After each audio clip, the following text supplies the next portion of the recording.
નકલી ચૂંટણી એજન્ટ બેસી ગયો અહીંયા, અને એને નકલી ચૂંટણી એજન્ટ નું કોઈ ક્વોલિફિકેશન કે કશું જોયા વિના અહીંયાથી પ્રિસાઇડિંગ અધિકારીએ એને આઈડેન્ટિટી કાર્ડ પણ ઇસ્યુ કરી દીધું. આઈડેન્ટિટી કાર્ડ ઇસ્યુ કરી દીધું, બેસી ગયો. હું અહીંયા અત્યારે ચેકિંગમાં આવ્યો તો એને મેં કહ્યું કે ભાઈ તું કઈ પાર્ટીમાંથી બેઠો છે ભાઈ? તો એને કહ્યું કે હું અપક્ષમાંથી બેઠો છું. હવે અહીંયા અપક્ષ તો કોઈ છે જ નહીં. જે લોકો છે નાની મોટી કોઈને કોઈ પાર્ટીમાંથી છે.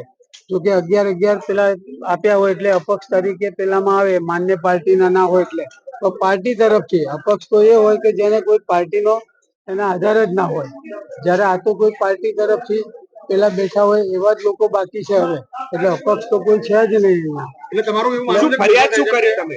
ખોટો એજન્ટ બેસી ગયો છે. તમે જોયા એમને જોયા? મેં જોયા અને મેં પૂછ્યું કે ભાઈ તું કેમ બેઠો છે અહીંયા, કઈ પાર્ટી તરફથી બેઠો છે? તો એને કહ્યું કે હું તો અપક્ષ માંથી બેઠો છું. તમે પ્રિસાઇડિંગ ઓફિસર ને ફરિયાદ કરી શું કે છે? પ્રિસાઇડિંગ અધિકારી જોડે હું ગયો અને એની જોડે કે ભાઈ મેં આનું કાર્ડ કાઢો, ભાઈ આ ફોર્મ કાઢો, આનું કયા ફોર્મ માંથી આ બેઠો છે અને આને કેવી રીતે તમે ઇસ્યુ કરી દીધું? એટલે હવે હા, અહીંયાથી હું પછી એની સાથે વાત કરતો હતો અને અહીંયાથી ઉઠીને ત્યાંથી પછી ભાગી ગયો.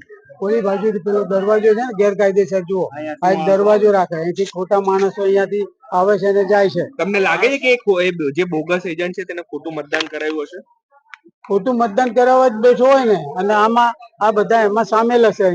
અહીંયા રાત્રે આ લોકોને ખાવા પીવાની અને બધી વ્યવસ્થા કરતા હોય છે. આ બૂથ ઉપર કુંડાળ એ અમારું કડી નું મોટામાં મોટું અને ખરાબમાં ખોટામાં ખોટું બૂથ છે.